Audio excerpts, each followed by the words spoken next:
Martinelli, sono Max Martinelli. Con la DJ Isabi vi aspetto per farvi fare tanti saltelli con la Exclusive Dance Chart, la classifica dance nazionale.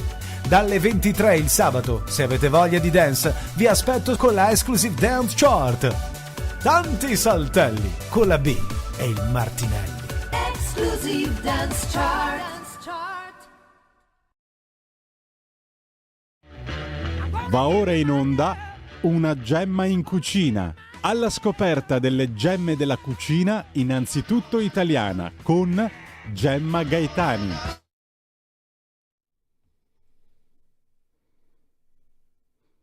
Buongiorno. Tempo fa mi trovavo al supermercato e una signora mi ha chiesto di aiutarla a capire se la buccia dei limoni nel retino che aveva in mano poteva essere grattugiata perché le serviva per fare un dolce.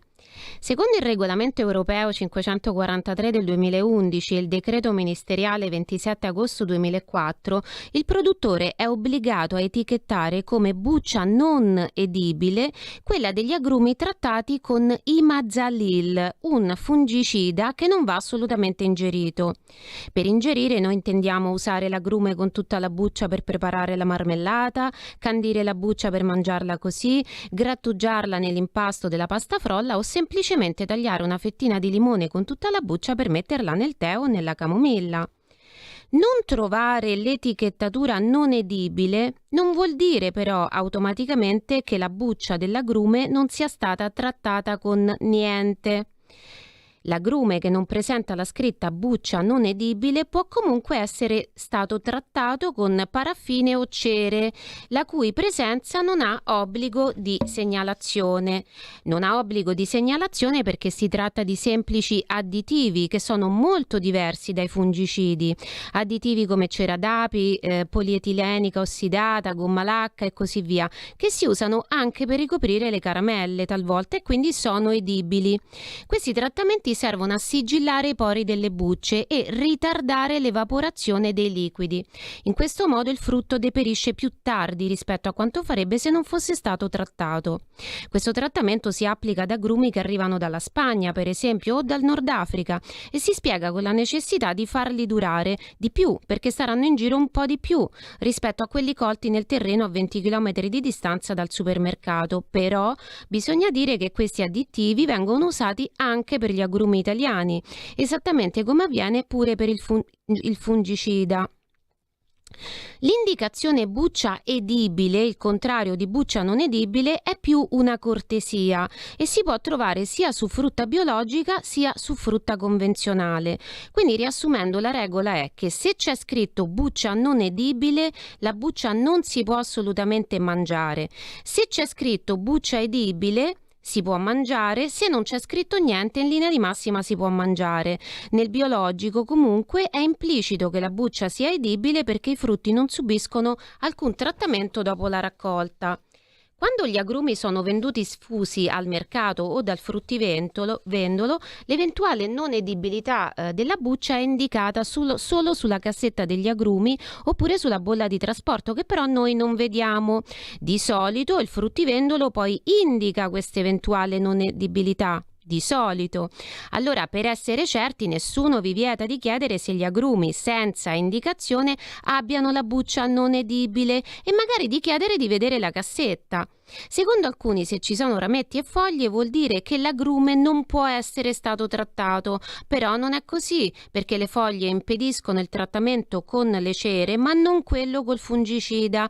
Quindi anche in questo caso, in assenza di indicazioni, si deve chiedere col rischio di sentirsi rispondere come succede al povero Furio Zoccano nella scena del film che è il food art di oggi, quell'appuntamento che ci ricorda che food, cioè cibo, non è solo l'hashtag dei social network, ma è ed è stato un argomento di tanta arte. E oggi andiamo al film Bianco, Rosso e Verdone, che è uscito al cinema il 20 febbraio del 1981, oltre 40 anni fa. Andiamo, regia Federico, con la sigla del food art e il food art. Grazie. Food Art.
Ecco, in questa divertente scenetta Furio, maniaco del controllo, telefona all'ACI per calcolare se viaggiando a una certa velocità si lascerà alle spalle la perturbazione e l'addetto gli risponde malissimo, trovando irricevibile la sua richiesta.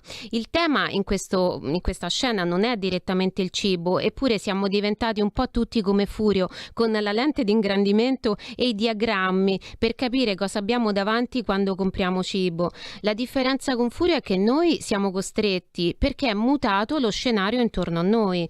Per Furio invece era un malfunzionamento personale. Nel nostro caso è il contrario, noi funzioniamo male, nel senso che rischiamo di mangiare cose che non vorremmo se continuiamo a rimanere inconsapevoli in un mondo alimentare che ormai richiede tanta consapevolezza.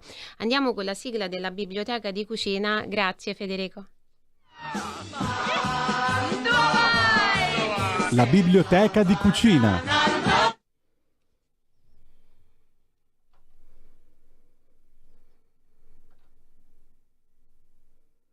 Ecco, anche il libro della biblioteca della settimana parla di pedanteria, si intitola Il pedante in cucina ed è un breve e godibile saggio dello scrittore Julian Barnes, che è un romanziere, non un cuoco, non è il pignolo alla furio, ma è colui che vuole solo capire bene cosa fa e imparare a cucinare davvero. Scrive Barnes: chissà cucina, chi non sa lava i piatti. I non pedanti spesso fraintendono i pedanti e tendono ad adottare un'aria di superiorità. Oh, io non seguo ricette, ecco cosa dicono. Oppure io le ricette le leggo, ma solo per trarne ispirazione.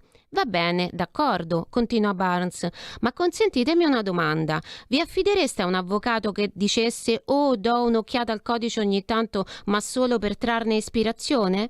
Per Barnes, pedanteria vuol dire domandarsi davanti a una ricetta a quanto corrisponde un tocchetto, un goccio, un'innaffiatura.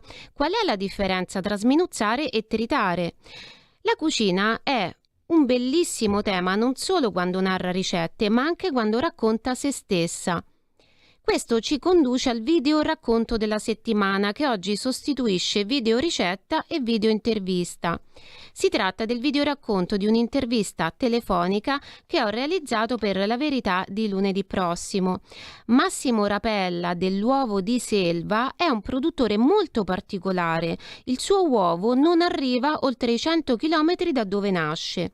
Questo limite imposto all'esportazione è una scelta molto controcorrente, che riconduce più alla tradizione dell'allevamento del passato che alla produzione industriale, veloce e iperglobalista di oggi. Io vi invito a godervi il mio racconto montato su foto e video delle galline forniti da Massimo. Se state guardando potrete vedere le galline in selva. Se state solo ascoltando potete comunque ascoltarne il chiocciare, pensate, mentre nevica. Io vi ricordo di abbonarvi a Radio Libertà, vi saluto e vi do appuntamento sabato prossimo. Ciao!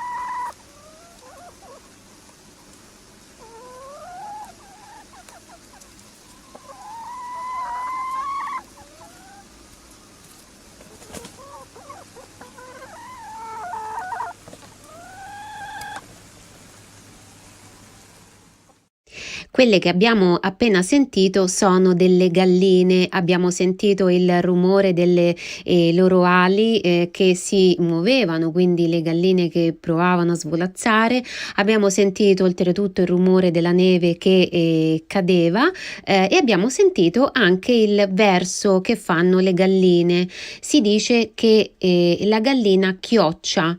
Quindi il verbo è chiocciare ed è quel verso che con un'onomatopea chiamiamo anche coccodè. Le galline in questione non sono galline anonime, sono le galline ovaiole di varie razze dell'azienda La Gramola. Che si trova a Morbegno in Valtellina, 600 metri sul livello del mare, più precisamente nella frazione di Arzo. E in questo luogo, all'interno di un bosco di castagni, vivono di giorno in completa libertà le galline dell'azienda messa in piedi da Massimo Rapella e sua moglie nel 2013. Abbiamo detto che le galline vivono in completa libertà. Attenzione, si tratta di una libertà naturalmente vigilata, tra virgolette, ma per il loro bene, perché il bosco, la selva, appunto, è recintata proprio perché le galline possano godere dell'esterno senza incorrere nel pericolo di incontrare magari dei lupi. Oltretutto, le galline sono sorvegliate. Sempre tra virgolette, ci sono 4 persone che si occupano di controllare che le galline razzolino senza alcun problema all'interno della grande dimensione appunto della selva. Ci ha raccontato tanti dettagli che adesso vi dirò sull'allevamento dell'uovo di selva lo stesso ideatore, cioè Massimo Rapella, il quale però non ama apparire perché vuole che il focus sia sulle galline e sulle uova.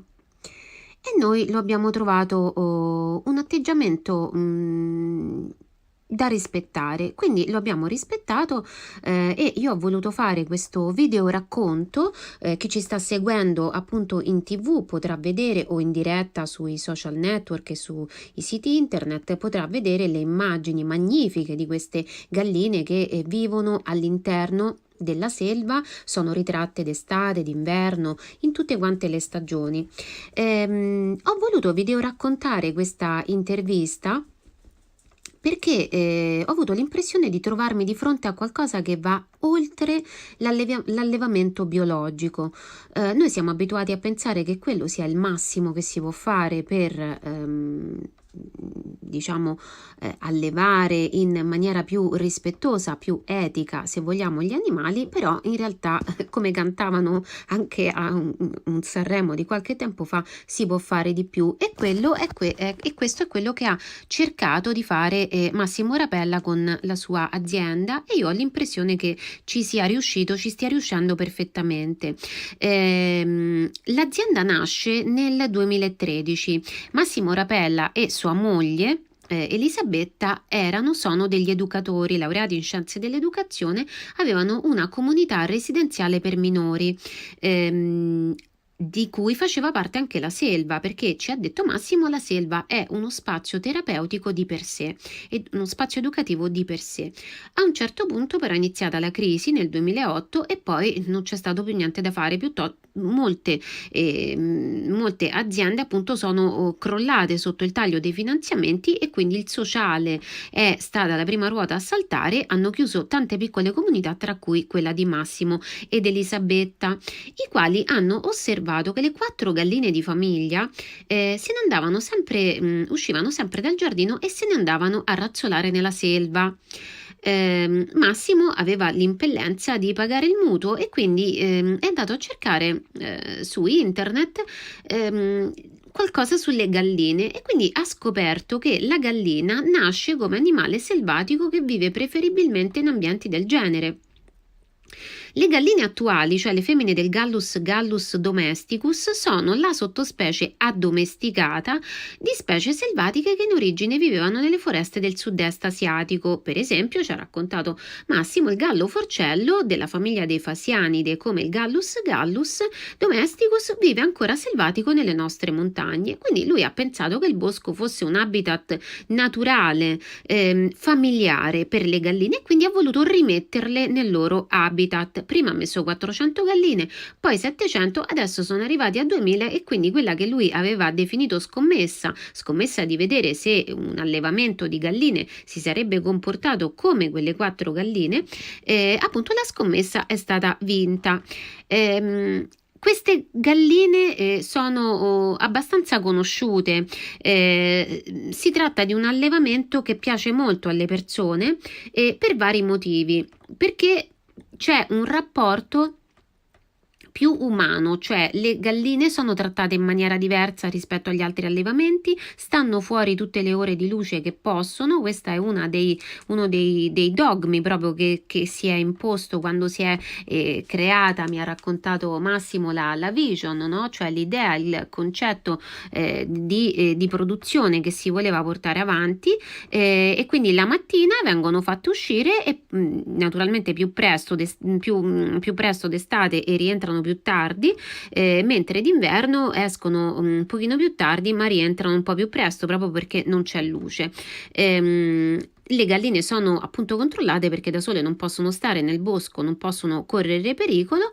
Le galline depongono le loro uova nel bosco e, ci ha spiegato Massimo, il bosco ha un impatto diverso nel rapporto con la gallina rispetto al prato, che si può rovinare molto più velocemente, perché beccando, scavando, la gallina a un certo punto estirpa praticamente l'erbetta del prato, mentre invece il terreno, il suolo del bosco è più coriaceo, anche perché per le zampine e per il becco della gallina, anche perché, e questo è positivo, anche perché appunto ci sono le radici, tante radici di tanti alberi, ci sono poi le foglie, ci sono sassolini, e tutto questo aiuta la gallina a razzolare in maniera più stimolante, più naturale anche rispetto a quello che sarebbe razzolare nel prato.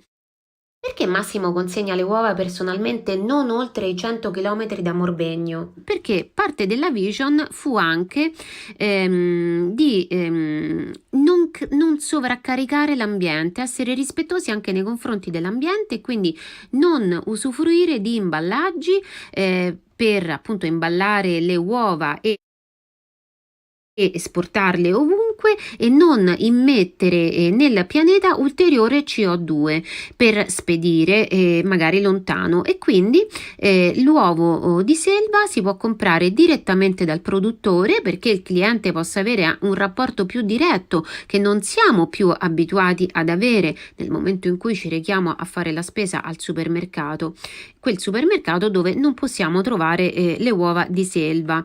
Chi si rivolge a Massimo è il singolo, è il gruppo d'acquisto, ma è anche lo chef di ricerca, che naturalmente cerca dei prodotti superiori, di livello superiore per le sue preparazioni.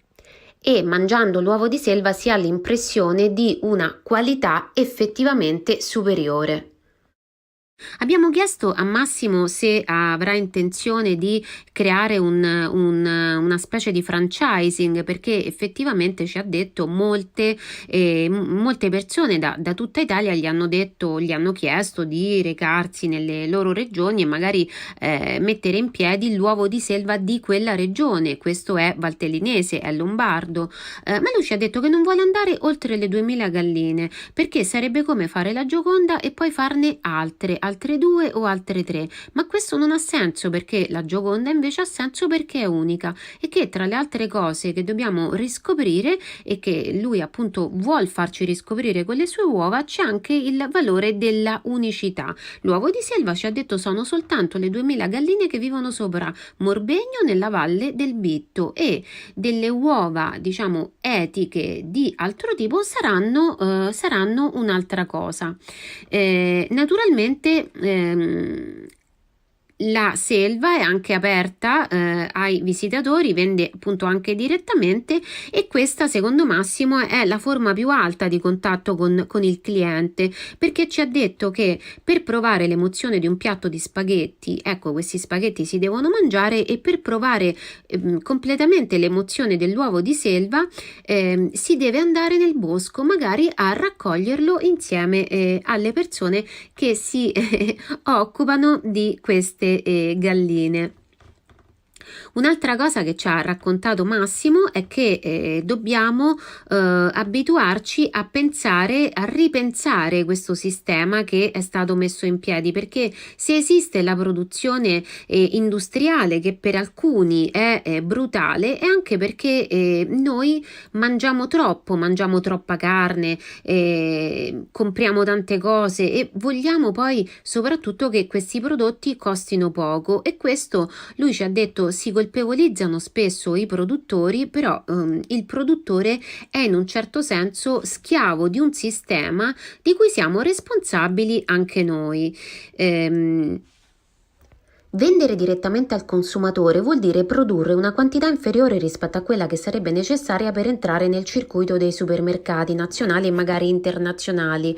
Queste uova arrivano in un cesto di vimini a rendere, come si faceva una volta con il vuoto a rendere del latte, la bottiglia del latte, e arrivano in un cesto di vimini che poi la volta successiva Massimo si riprende consegnando quello con le nuove uova.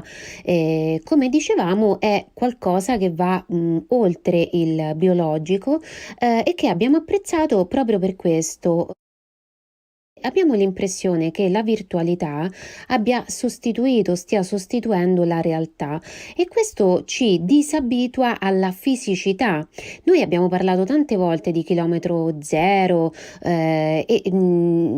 abbiamo anche detto che per esempio una volta si scopriva la cucina di un luogo recandosi in viaggio in quel luogo, e siamo forse adesso troppo abituati all'idea che il cibo arrivi dall'altra parte del mondo e costi anche pochissimo nonostante arrivi dall'altra parte del mondo. Abbiamo detto che quando questo succede vuol dire che qualcuno laggiù non è ben trattato dal punto di vista lavorativo, e ecco questo tipo di produzione che fa pensare più all'esperienza, all'esperimento che non direttamente alla produzione vera e propria, questo tipo di approccio sicuramente mette il cliente in una condizione diversa, addirittura di fare un viaggetto verso Morbegno, verso la selva appunto dell'azienda La Gramola, proprio per andare a vedere coi propri occhi direttamente lì sul luogo queste galline che ricordiamo passano tutte le ore di luce all'esterno e poi la sera rientrano a dormire a casa, rientrano a dormire nel pollaio. Ascoltiamo un altro po' del delizioso chiocciare di queste galline. Guardiamo le immagini se stiamo guardando. Mentre la neve cade, in queste immagini meravigliose che potete vedere se state guardando, ma anche soltanto ascoltare se state soltanto ascoltando.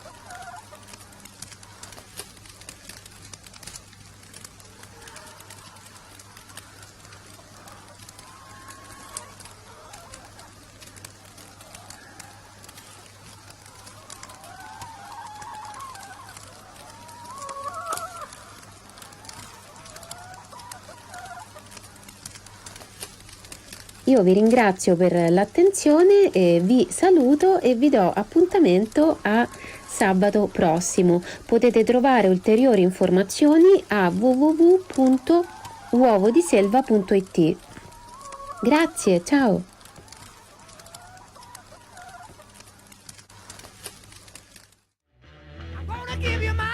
Avete ascoltato Una gemma in